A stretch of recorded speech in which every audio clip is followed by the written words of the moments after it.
Emma, thanks for your time as always. Always great to have you on to pick your brain. You know, when I saw this news, I thought back immediately to the night of the match in question. And I thought it was quite telling at the time of watching that match. The first thing I thought of and said out loud in my lounge, when I saw who the players were who missed those penalties, the first thing I said was, oh gosh, just watch. They're going to get so much racial abuse online because they happen to be young, but of course they happen to be black as well. And that's exactly what happened. What did you make of this judgment over in England?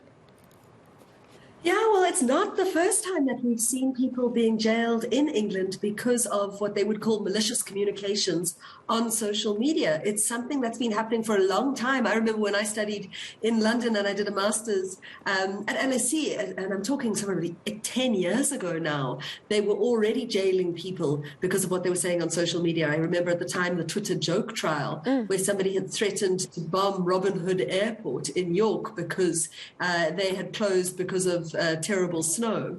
So that's been going on for a long time, but there have been some very, very interesting developments closer to home, which I think everybody needs to start thinking about and being aware of. Well, before we get to that, do you believe that what the impact of this would be, especially in England, where you see these footballers specifically on the wrong end of horrible abuse, if they have been sending people to jail, people have been punished, why doesn't it seem to be having an impact on people's online behavior? Because surely that is what the law usually intends to do. 100%. And something as serious as this, an actual criminal, a jail sentence, should certainly have the deterring impact that clearly is intended. You know, I think that there has been some change, and I think that part of the difficulty is holding people to account, because so often this racial abuse, particularly the racial abuse targeted at celebrities, particularly sportsmen and particularly footballers, that has been such a huge issue, comes from anonymous accounts, comes from accounts that are not easy to identify who's behind the account. And we've talked many times on this show about how difficult it is to get these social media companies to kind of play ball, excuse the pun, in terms of handing over identifying information so that prosecutors, so that individuals who've been affected by these online harms can take action. So I think that the main problem is that it is rare that people post this kind of content from their own accounts and not these so-called anonymous accounts. So there have been many calls. You would have seen petitions started by the footballers particularly, which are aimed at getting these social media companies to do away with anonymity, which basically means you would have to give some kind of identity document to the company that you're signing up with, so that if something goes wrong, they know where to find you, because that, to be honest, is the biggest problem. Indeed. Now tell us about the local developments that we need to be aware of, because online abuse is a massive problem in South Africa, isn't it? Yeah, it's huge. You know, online abuse can be a number of things. It can be defamation. That would be a civil issue. So I would sue you for defaming me, and you would defend it on the basis that it was true and for the benefit of the public. Really what we're dealing with racial abuse, there are a few. The first is crime and injuria. Now, that's not something that should be any surprise to anybody. It's been around for a long time. I think when Vicky Momberg was sentenced to jail time in South Africa, that was the first time a lot of South Africans just stood up and thought, oh my goodness, just because of speech or because of something I've typed or because of something I've said, which has been recorded, which is what happened in that case, I can actually be sentenced to jail. And Vicky Momberg was sentenced to 3 years in prison. 1 year of that was suspended. So that was the kind of thing that can be found by a court if somebody is found guilty of crime and injuria. Now, we've got a number of cases, Marcel, in South Africa where people have at least been given suspended sentences. I'm just thinking of some of the more recent ones. There was the Matumi Latswalo case, who tweeted an anti-Semitic tweet at the South African Jewish Board of Deputies, and late last year was found guilty of crime and injuria. He basically said at the South African Jewish Board of Deputies, the Holocaust will be like a picnic when we are done with you Zionist beep words, beep all of you. And he was sentenced to a fine, but also given a 5-year custodial, a 5-year jail sentence, which was wholly suspended. He'd kind of played ball nicely in the, can't believe I've said that twice now, apologies, but he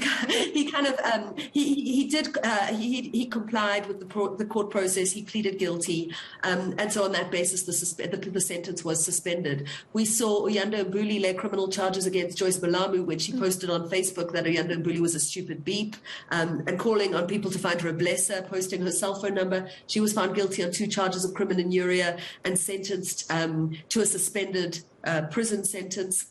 And we saw Adam Katsouvalis, of course, with that video that he created in Greece. I mean, I haven't heard that name for ages, but he was sentenced, he was found guilty of criminal injuria, sentenced to a 50,000 Rand fine and a 2-year prison sentence, which was wholly suspended.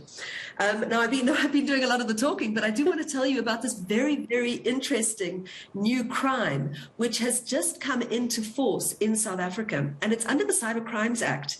And this particular offense became effective from the 1st of December. So we're literally like 4 months in. Basically, what that crime says is that if you send a threat to somebody, either threatening violence to their person or a threat of damage to their property, so I'm going to beat you up tomorrow or I'm going to burn your house down, that is now a criminal offense, even if you never see that person again. So whether you send it over Twitter or a direct message on Instagram, it doesn't matter the platform. And that comes with a conviction, if there is a conviction, a fine and or an imprisonment of a period not exceeding 3 years. So the law is playing catch up, and it's not long now until we're right behind the English footsteps. Now, speaking of catch up, just one question before I let you go. I immediately thought, obviously because of the industry I'm in, there was an incident involving the late Karima Brown, and I think it was Ranjeni Munsami at the time, who were on the wrong end of awful abuse and threats in the political realm as well. Does the justice system take note of these kinds of cases and then eventually start looking at it and formulating amendments or new crimes, as you've just told us about, so that it evolves along with society?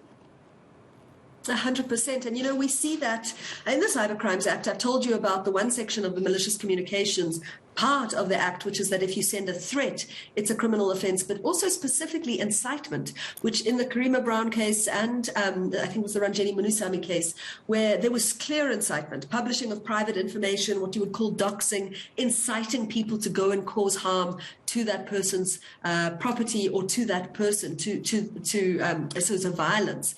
And so that also becomes a specific criminal offense. So we're dealing with sections 14 and 15, if anyone's interested to go read more of the Cyber Crimes Act. But to your point about the law playing catch up, we just have to see what the law's done in terms of battling the image-based violence epidemic, you know, what a lot of people refer to as revenge pornography, although I don't like the term because the intention's not always revenge. But again, specifically criminalized in a law that became active on the 1st of March this year, the Films and Publications Amendment Act, which says that if you distribute non-consensual private sexual images or videos, 3 years in prison, 400,000 Rand fine. And also in the Cyber Crimes Act, there's a provision criminalizing the non-consensual distribution of intimate images. So yes, we're playing catch up, but it's nice to see that these kinds of cases are being noted and legal solutions being provided, hopefully, to those issues. Well, you heard it here from Emma Sadler. You can't say you didn't know if you get caught out sending the wrong kinds of messages over social media, especially. Thank you so much for your time. As always, Emma Sadler, it's always an education. Social media law specialist at the Digital Law Company, joining us live there from here in Johannesburg.